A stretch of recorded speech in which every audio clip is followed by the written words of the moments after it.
సొంతమైపోవాలి నా యేసుకి, మిళితమైపోవాలి నా రాజుకి. సొంతమై మిళితమై యేసుతో ఏకమై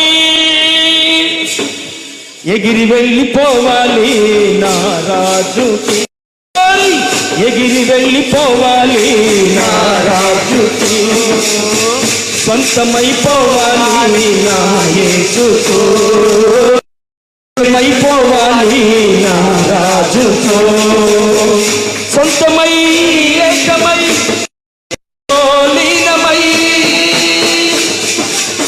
ఎగిరి వెళ్ళిపోవాలి నా రాజుతో, ఎగిరి వెళ్ళిపోవాలి నా రాజుతో.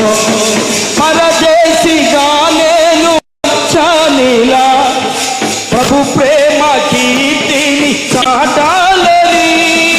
పరదేశిగా నేను వచ్చానిలా ప్రభు ప్రేమ కీర్తి చాటాలని. ప్రభువు కోసమే బ్రతికేదను, కాపాడుకుందును నే సాక్ష్యము. ప్రభువు కోసమే బ్రతికేదను, కాపాడుకుందును నే సాక్ష్యము. సొంతమై మిళితమై యేసుతో ఏకమై, సొంతమై ఏకమై యేసుతో లీనమై ఎగిరి వెళ్ళిపోవాలి నా రాజుతో, లీనమైపోవాలి నా యేసుతో.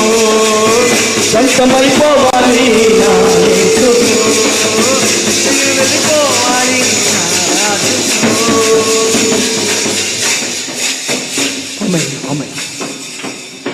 ప్రియమైన బిడ్డలారా, బందర్ లడ్డు తింటే ఈ టేస్ట్ ఉంటుందా? మీ ఇంట్లో బిర్యానీ, చికెను, మటను, ఇంకా ఎటువంటి మంచి మంచి బాగా కూరలు చాలా బాగుంది ఈరోజు అనుకుంటాం. కానీ ఇంత బాగుంటుందా? అనిపిస్తుంది, మీకు అనిపిస్తుంది, మీకు అనిపిస్తుంది ఇలాగే చనిపోతే బాగుండు. ఈ సంతోషంలో ప్రాణాలు ఇట్లా నిలువని పోతే బాగుండు.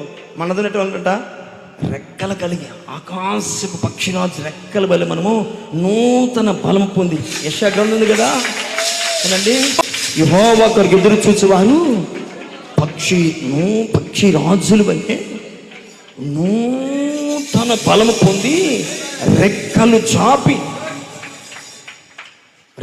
చాపి మనము పైకి. అట్లా అనిపిస్తుందా మీకు? ఏంది బాబు చెమట పడుతుంది, విడిచిపెట్టిన ఆయన ఇరుగు మందిని